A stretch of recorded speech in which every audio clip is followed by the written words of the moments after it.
You're an idiot, too.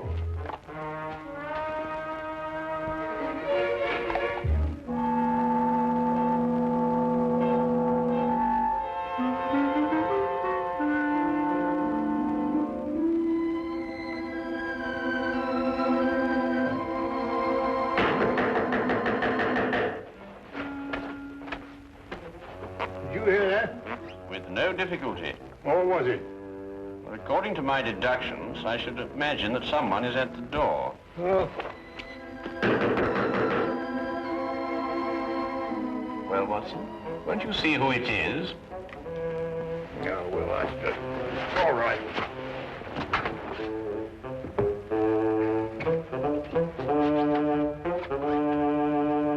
How do you do? Out of my way, imbecile.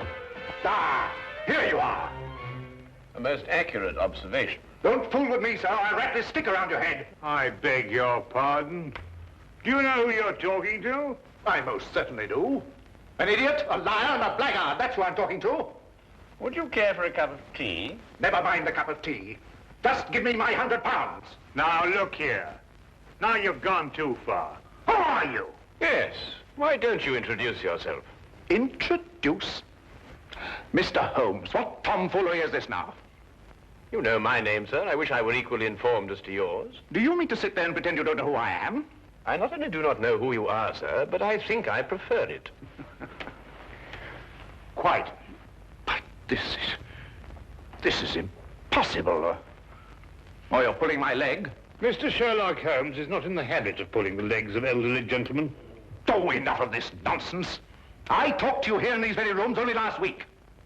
Oh, indeed? And what did we talk about? You know very well what we talked about. I informed you that several attempts had been made on the vault of my home. I asked your advice concerning a safer place for the family jewels, securities, and other valuables. Oh? And what was my advice? Don't you remember? You said that thieves never look in the obvious places for valuables. They only look in the places that are not obvious. Therefore, I should put my precious things in an obvious place, which would then become inobvious. Or some such drivel. Anyway, I took your word for it, and you charged me £100, too. Did I? I take it the advice was not very effective. Effective? My dear sir, not more than an hour ago, the biscuit jar was ransacked. Completely ransacked. Biscuit jar? I offer you my full sympathies, Mr. Sir Arthur Treadley. Oh, Sir Arthur. However, the loss of your valuables represents only one crime in this pattern. What do you mean? The first crime committed was a very clever impersonation of myself. For last week, when we presumably were holding our rather unusual discussion, I was in Brighton with Dr. Watson. Yes, we had sort of a holiday. Gone the entire week. Very enjoyable, eh? Are you certain? There can be no doubt, sir. Then I talked to... An imposter. But he looked exactly like you. It's interesting, eh, Watson? What did I look like? You were in Brighton. We both were. Well, this is the most amazing. It certainly is, sir. I hardly relish the thought of a stranger wearing my slippers and smoking my pipe. Not to mention the fact that he's traded on your name to achieve his own illegal ends. Well, I see that I can hardly blame you, but still, something should be done about it. Something shall be done about it, sir. This imposter must be apprehended. You should report the matter to the police. Oh, no, I think you can trust Sherlock Holmes. This Sherlock Holmes. Good. Here's my card, sir. Please contact me as soon as you've uncovered the scoundrel. I should very much like to meet him face to face. Exactly my wish, sir. Good day, then, gentlemen.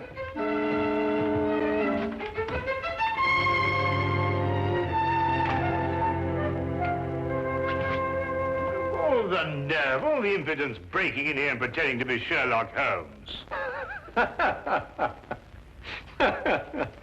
I was thinking about that biscuit jar, Watson. I must say my alter ego certainly had a good deal of audacity. He's back. Well, I hardly think so, Watson. Hello, Inspector. Ah, Lestrade. Holmes? Holmes.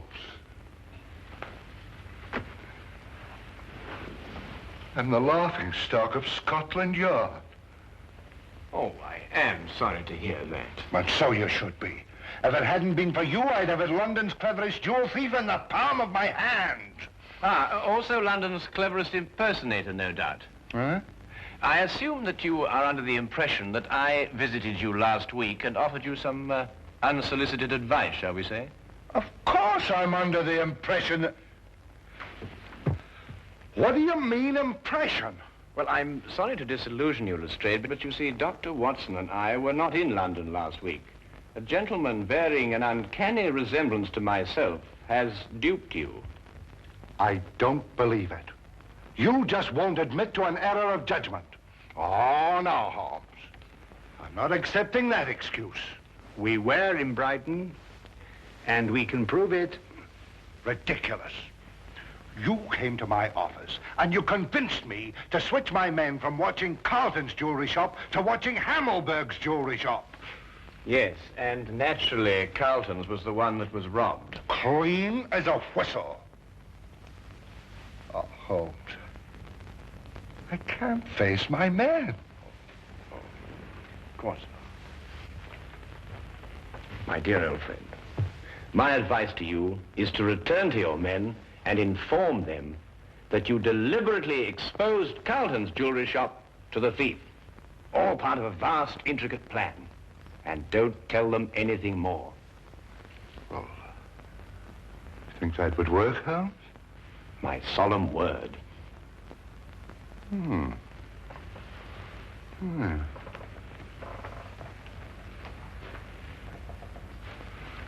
I'll do that, Holmes. That's just what I'll tell them. They won't be able to make me out, will they? No. You will continue to be a puzzle to them. Yes. Oh, thank you, Holmes, thank you. Oh, by the way, you weren't serious about that impersonator, were you? Quite serious. Ridiculous.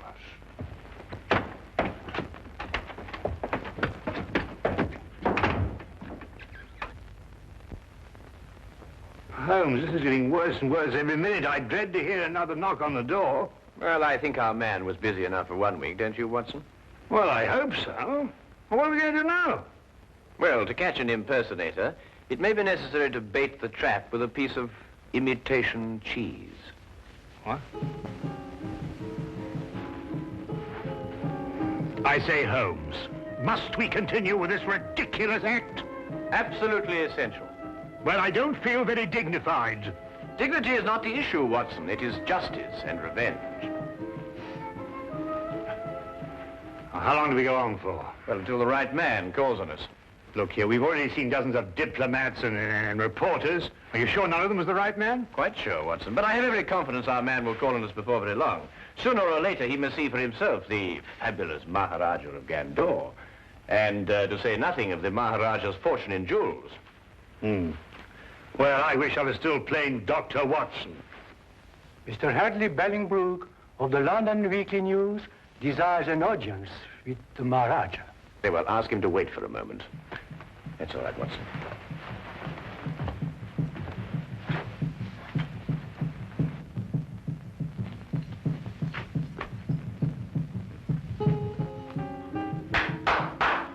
Show Mr. Bellingbrook in.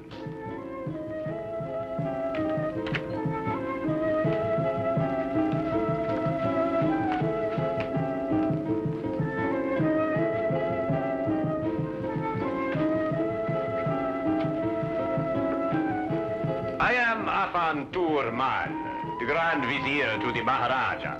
We welcome you. How do you do? Please to follow me. The Maharaja of Gandor, Mr. Bellingbrook. Would you state purpose of visit? Well, I'd like to get an interview with the Maharaja for my newspaper.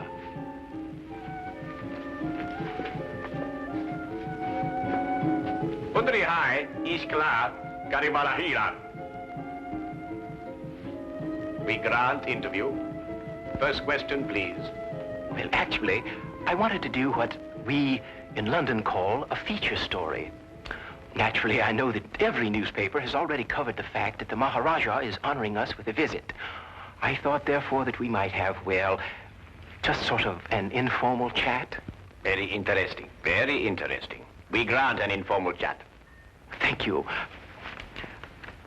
Your Highness, the population of London has heard a great deal about your jewels. I wonder, would you tell me what their value is? You may say for publication that the Maharaja's jewels are worth well in excess of £500,000. I see. And would the Maharaja consent to reveal to us just how he protects such a vast fortune? The Maharaja retains 30 men whose sole task it is to guard the vast wealth. Very interesting. Yes, but it is not the fear of theft that disturbs the Maharaja. Oh? May I inquire just what it is that disturbs the Maharaja? Mr. Bolingbroke, we are faced with a delicate situation. May we take you in our confidence? Oh, yes, of course. Well, the truth is that the Maharaja's daughter is in love with a young Englishman. I had no idea. It is all too true, but we are plagued with doubts. Doubts? Yes. We would like to know if the young man is sincere in his affections, or, as you might term it, is he a fortune hunter? So you see, to most men, £500,000 is a fortune. That is a serious problem. Indeed, we would ask you in the greatest confidence if you could recommend to us a private individual who could carry out some discreet investigations into the young man's background and motives, eh? Have you not heard of Sherlock Holmes? Sherlock Holmes? No. The name falls strangely on our ears. I assure you, sir, the man is a master in matters of this nature. Then perhaps he is the one we seek. I'm sure he would be delighted to assist you. However, he is quite busy. I can't say exactly when he will be available. Then perhaps, you could manage to have a word with him and persuade him to give us an interview. Indeed, I shall. I will inform you the moment that he's in a position to accept the Maharaja's problem. We will be present when the time comes. You have been of great assistance. Already you have lightened the royal burden. You will find Mr. Holmes most helpful. There is no secret, however intimate its nature, that you cannot entrust to him. Oh, indeed, indeed. As we say in our country, a wise man is a quiet man. Oh, most true. And now, may I ask the Maharaja another question? No, please, please. The Maharaja is fatigued with the interview. The Maharaja bids you good day. Oh, yes, of course. Your visit has been most pleasing to us. Good day, Mr. Bolingbroke.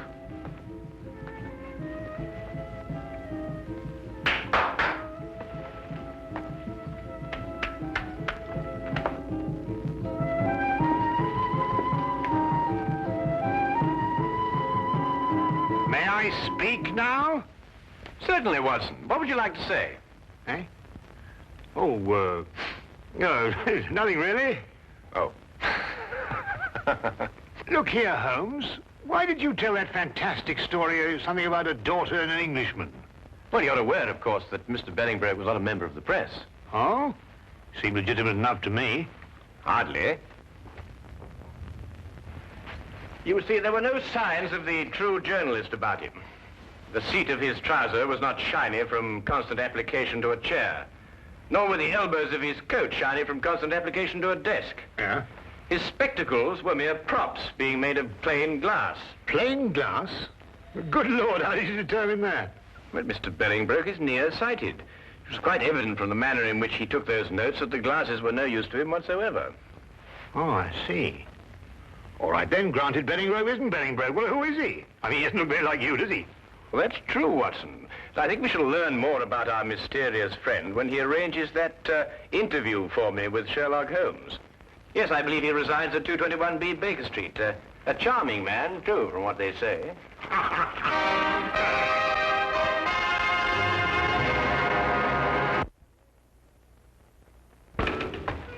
Cabby?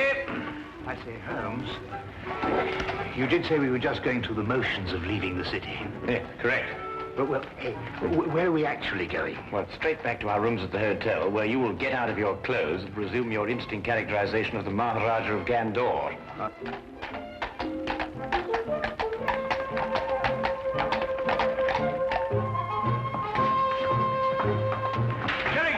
along, my good man, and hurry. We have a train to catch.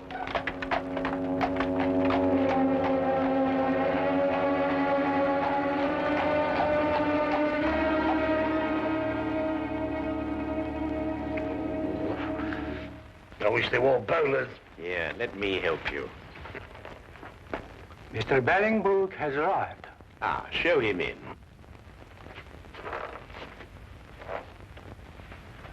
Maharaja. Huh? Ah, Mr. Bellingbrook. We greet you in peace and in hope. I think your hope is justified.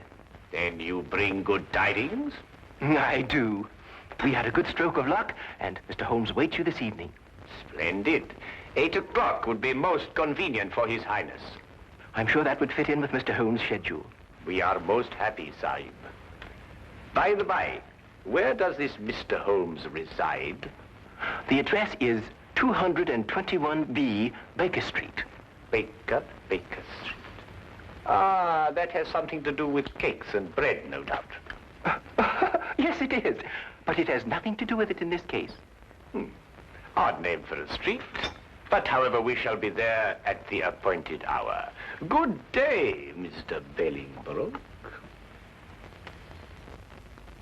Holmes, if this is your idea of a joke, then our friendship is at an end.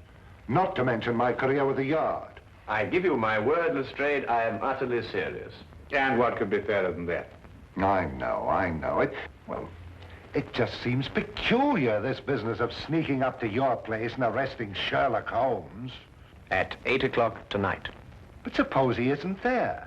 Suppose we burst in, guns drawn, and find the flat empty. How will I face my man? Rather sheepishly, I should imagine.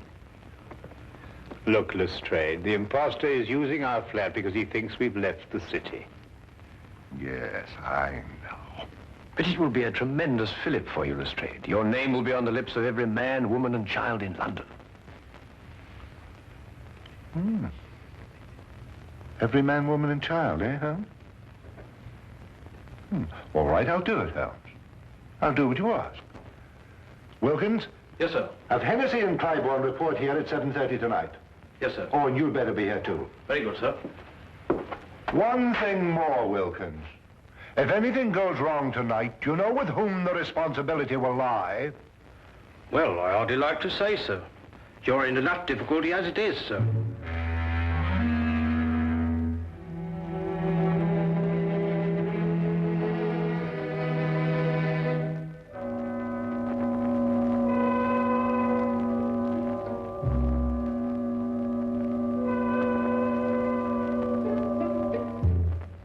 It will be necessary to surprise our unwelcome guest. Of course. I suggest, therefore, that we gather one by one in the hallway of the house. Watson, you stroll by first and then duck in. Aye. Next Lestrade, then Wilkins, and finally myself. What about Clybourne and Hennessy?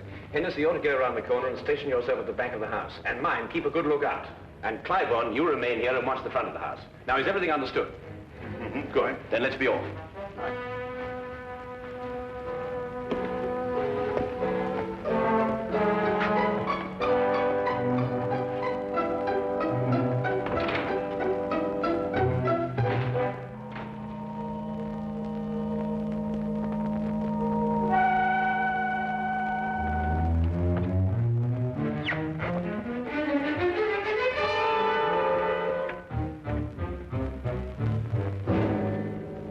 Good evening.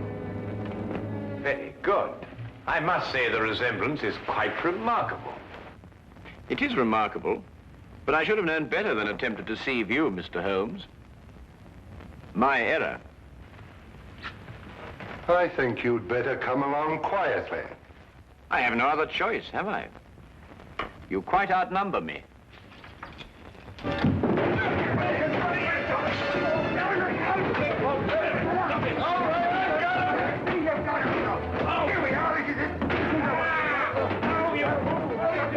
Fools! You've got the wrong one! Oh, no, you don't. We've had enough of your tricks. Lestrade, Watson, he's getting away!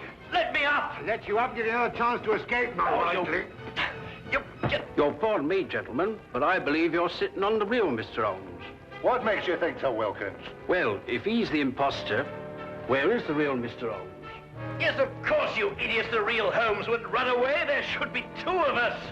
Oh, my goodness, he's right. I'm most terribly sorry, Holmes. No time for all that now, Watson. Please, come on.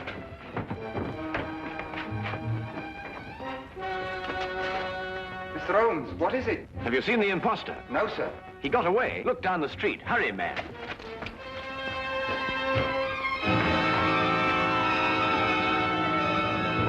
Don't move. Cliburn, what are you doing? Why, Mr. Holmes just told me that the imposter... Oh, my goodness. Where did you see him, Cliburn? Right at my post. I don't know which direction he took. Well, he can't have gone very far. Yeah, what's that, Watson? Why, it's Putty. Mr. Holmes, Alfred. how did you get here so quick? Alfred, where was I when you last saw me? Why, down the street quite a way. And which direction was I going? Don't you know, sir? No, that's why I'm asking you. Tell me quickly. Why, it looked like you was cutting over the red line. Thank you, Alfred, for your assistance. I said hello, but you acted like you didn't even know me.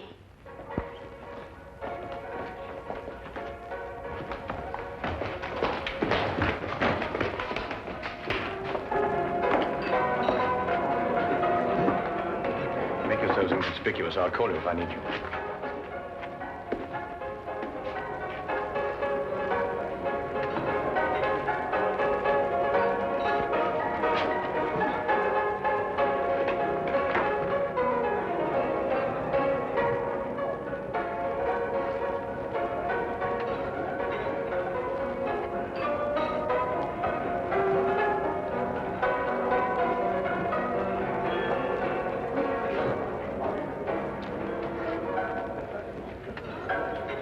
Meet again, Mr. Bellingbroke. I beg your pardon. Disagreeable stuff, Putty, isn't it? The way it sticks to everything. Your hand and cup. No, I wouldn't advise you to do that. There's no point in trying to run away again. You see, there can be no possible confusion between us this time.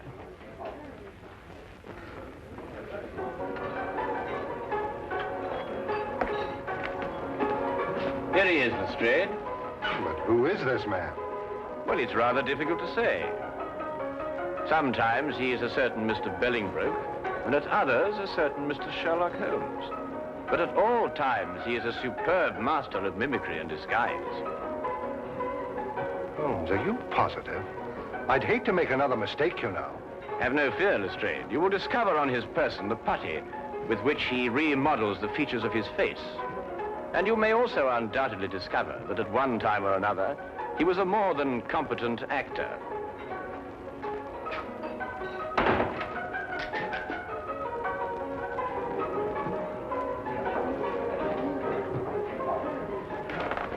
But Holmes, I still... All right, all of you. Now move in. Come on, Tony, we can make a break for it. Just in the nick of time, Charlie boy. Here, give me the gun. Thank you. Now, won't you sit down opposite your partner?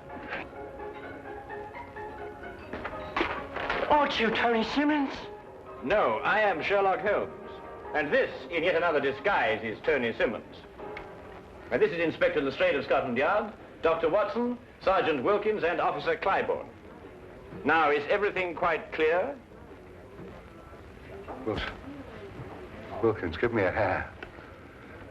My head feels quite light.